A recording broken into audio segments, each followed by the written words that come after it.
vou começar fazendo 3 perguntas a respeito da roupa que vocês estão usando hoje. Se vocês sabem quem fez essa roupa, como ela foi feita, né, em que condições e onde essa roupa foi feita. As perguntas que eu estou fazendo são cada vez mais difíceis de responder. E eu, particularmente, não sei a origem da minha roupa, né, mas o que eu vou falar aqui, de certa forma, relaciona todas essas questões. Tem a ver com a minha inquietação, com a falta de respostas e com a percepção de que, de certa forma, elas fazem parte da minha vida. Eu sou professora de moda, sou consumidora, sou uma leitora curiosa e sou filha de uma costureira que trabalhava em casa e foi trabalhar na indústria, né? Então, a minha ideia, então, é, através de exemplos e utilizando problemas do sistema da moda atual, mostrar como eu percebo a moda atualmente. Eu vejo a moda como um sistema que se autodestruiu, né? Se a gente pensar que moda implica mudança, é como se a moda não mudasse mais nada, né? Como se as mudanças que a moda propõe hoje em dia elas fossem vazias, elas não nos levam a um outro lugar.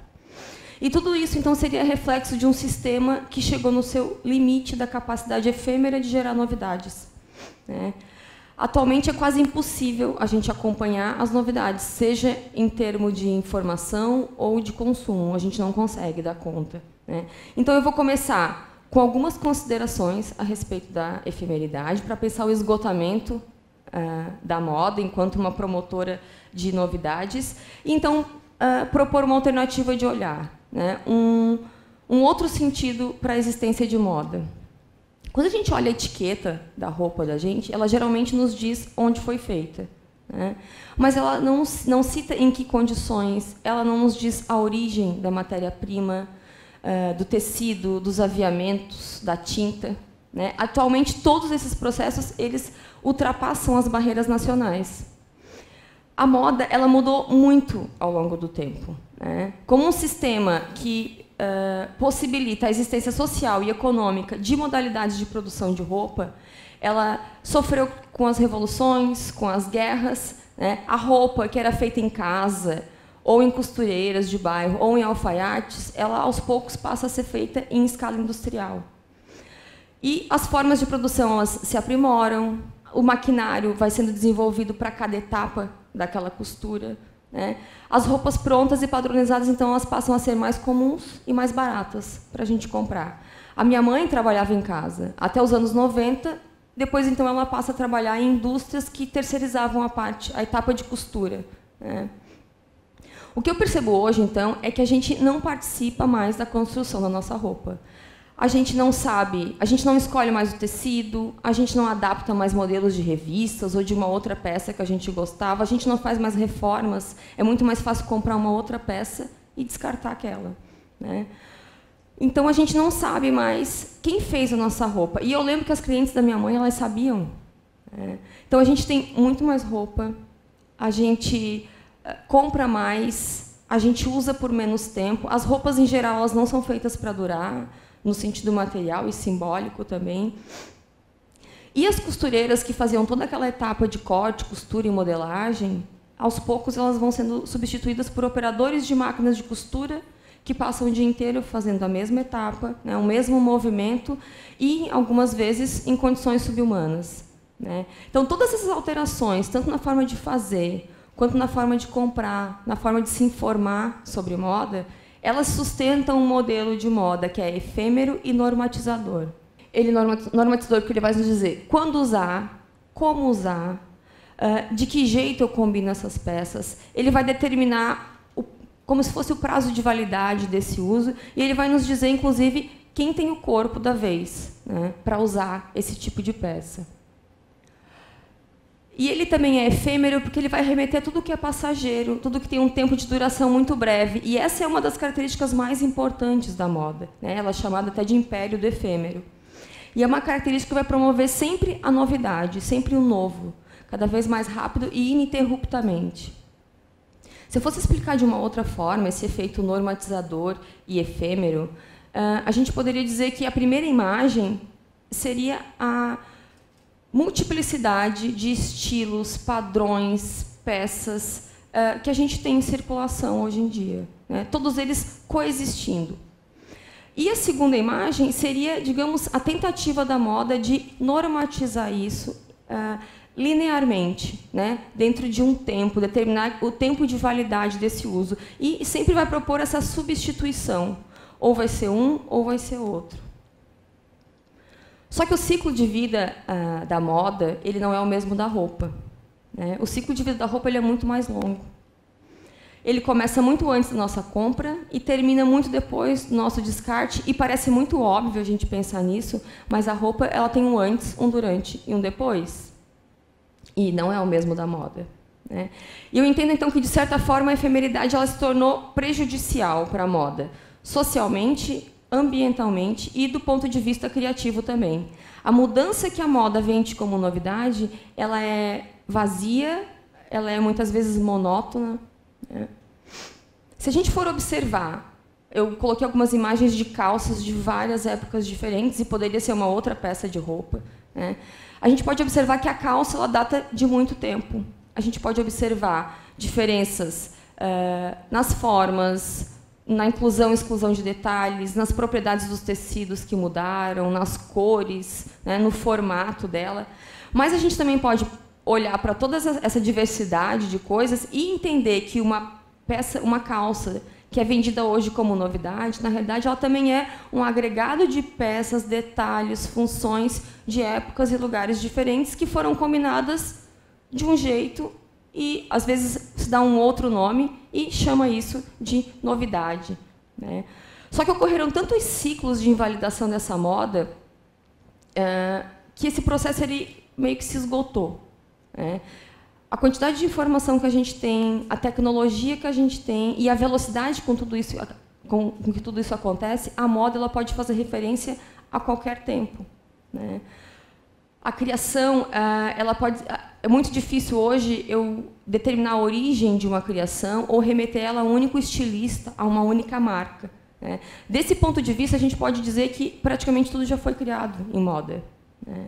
Um exemplo que eu poderia dar dessa retroalimentação da moda, né, da rapidez com que ela se retroalimenta, é o modelo de produzir roupa do fast fashion, né? Aqui, os dados de compra vão gerir as novas produções. Então, o que é mais vendido vai ser mais produzido. Em menos de 20 dias, você vai ter uma peça muito semelhante na loja para comprar, à sua disposição, né? De diversos preços, dependendo do lugar. Com uma pesquisa de mestrado a respeito disso, eu percebi que a cópia ela faz parte do processo de desenvolvimento de moda. E existe uma carga muito negativa nessa cópia. Nem todo mundo assume, né, essa cópia, mas ela é uma constante no desenvolvimento de moda. E eu não estou aqui julgando isso, né, e apenas comprovando que ela faz parte do sistema de moda, da parte do desenvolvimento de moda, né? E o que eu chamo de cópia aqui é um produto ou um detalhe disseminado em forma de tendência, não é o plágio, né? Então, mesmo que exista essa carga negativa, o mercado ele acredita nesse sistema efêmero de gerar novidades, né? Ele acredita nessa forma de criar moda até como uma forma de não correr riscos, né? E nesse tipo de indústria, o estilista bom é aquele que produz o que vende mais rápido e que vende mais, né? Os meus colegas que atuam na indústria, eles até reclamam que o trabalho deles se resume a fazer um desenho técnico enquanto preenchem uma planilha de custos, né, de um modelo que viu na internet, de uma blogueira, por exemplo. Só que, no entanto, esse modelo efêmero de adaptações do mesmo, que inclusive possibilita que a gente use uma roupa muito parecida com as das passarelas e das blogueiras por um preço muito baixo, a gente consegue encontrar, ele se utiliza de um termo que é bem problemático, que é democratização da moda. E ele mostra uma visão bem superficial e romantizada dessa moda, porque ele sustenta a ideia de que existe uma participação, né, um consenso, digamos assim, uma soberania popular, uma escolha, né? Só que quem participa da moda, quem compra, quem produz, né, e quem faz, participa igualmente dessa democracia, né? Se a gente for observar os dados de produção, de quanto custa produzir uma camisa jeans nos Estados Unidos e em Bangladesh, e eu chamo a atenção para o último dado, né, que é o custo da mão de obra, a gente vai perceber que é muita diferença, né? Onde eu leciono, por exemplo, esse dado ele não é do Brasil, mas ele serve para pensar o Brasil, porque aqui a mão de obra muitas vezes é achada como cara, né? Onde eu leciono, por exemplo, a gente forma técnicos em têxtil e moda, e a gente já ouviu de alguns empresários que a gente forma muito cacique para proco-índio. Por quê? Porque os nossos alunos, eles não têm vontade, por exemplo, de ocupar uma vaga de operador de máquina de costura. Mas eu me pergunto, que valorização que recebe essa profissão para um aluno que sai de um curso técnico querer ocupá-la, né? E quem está nessa profissão, será que deseja se manter nela? Os dados do fast fashion eles nos mostram que de 1 a 2% do valor de uma peça vai para quem produziu, né? Então, nesse sistema, o custo baixíssimo de produção ele só é possível em países onde o salário mínimo ele fica muito abaixo das condições mínimas para a sobrevivência. Então, as pessoas trabalham de 12 a 14 horas por dia, de 6 a 7 dias por semana para dar conta, né, de sobreviver. E daí não sobra espaço para educação, para lazer e nem para educar os próprios filhos. Então, nesse sistema efêmero, onde há salário digno, é praticamente inviável produzir, né? Eu estou falando do fast fashion.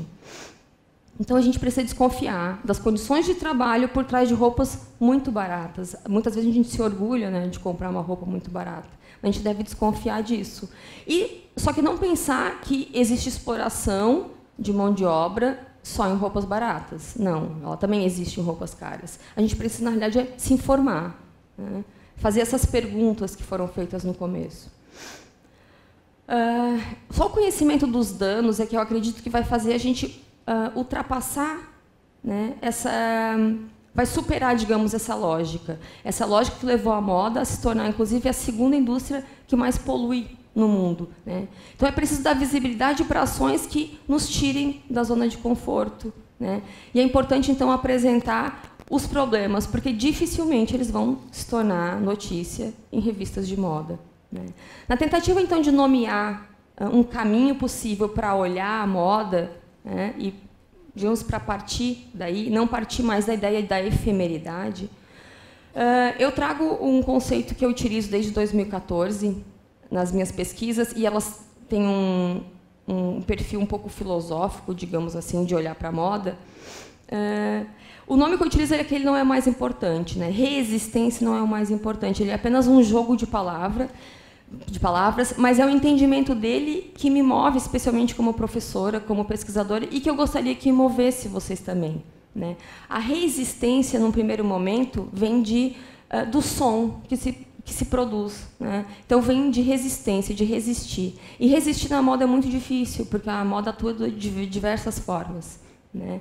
Aqui não basta a gente se opor às regras da moda. É muito melhor a gente desestabilizar, expor os problemas da moda e utilizar a própria moda e a roupa para isso, né?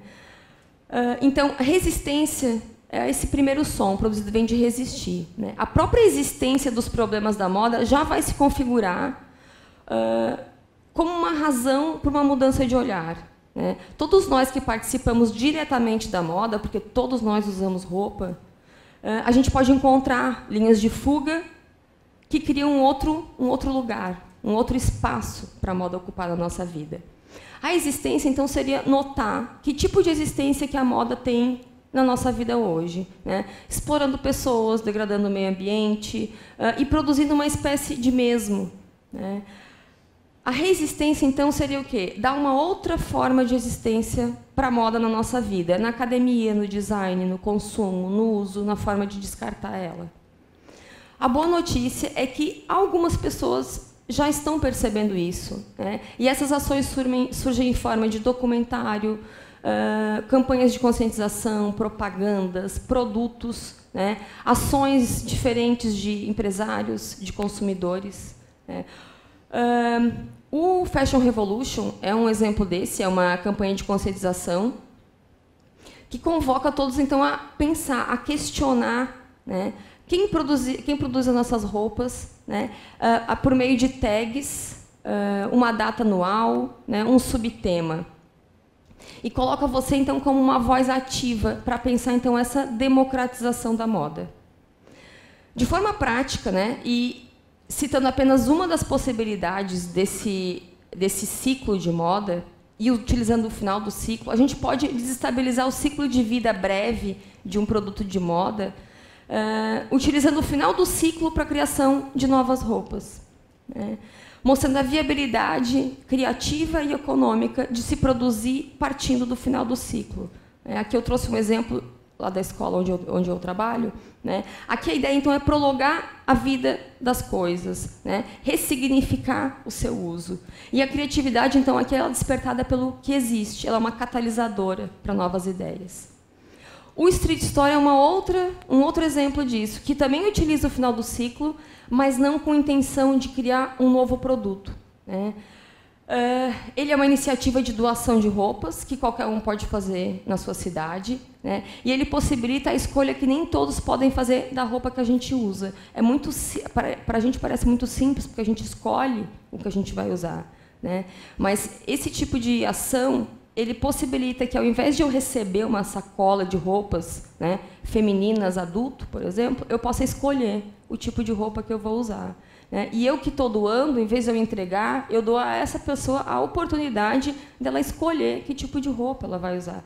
E isso parece muito simples, mas apenas reconfigurar a forma de doar a roupa, ela modifica o sentido social, de escolha, de participação e até mesmo de cidadania, né? O importante é pensar que há outros caminhos para a roupa que a gente não quer mais. Montando essa apresentação, eu lembrei dessa foto e dessa roupa que eu utilizava, e o meu irmão vai me matar, porque ele usava mullet nessa época. Mas essa roupa é um exemplo do tipo de roupa que eu usava quando eu era criança, que ela era feita muito com retalhos de clientes da minha mãe, só que isso não era um limitador, eu não achava as minhas roupas feias, eu gostava disso, eu ajudava a criar, inclusive, né? E o que eu percebo, a ironia do destino que eu percebo é que, diferente de hoje, que eu uso roupa padronizada, comprada em loja, que várias pessoas têm iguais, né? A minha roupa ela era exclusiva do ponto de vista criativo e sustentável, né? Diferente de hoje. Então, a resistência é sobreviver no tempo, né? Os exemplos que eu trouxe aqui são apenas algumas das formas da moda resistir. Só que a gente vai criar outras formas de resistir com base na nossa consciência dos danos que a moda tem. E existem muitos dados para mostrar que a moda precisa mudar, né? As mudanças vazias que a efemeridade traz para a moda, elas permanecem pelo excesso. E as mudanças necessárias são aquelas que vão que vão sobreviver em forma de um sentido compartilhado, né? E é muito importante lembrar que a sustentabilidade para a moda ela não pode ser encarada como uma tendência, como uma coisa momentânea. Ela é uma questão de sobrevivência, tanto para nós quanto para a moda, né? E o que a gente faz com a roupa é que vai determinar o sentido que a moda precisa encontrar. E, nesse sentido, a gente vai estar fazendo política com a moda. É isso. Muito obrigada.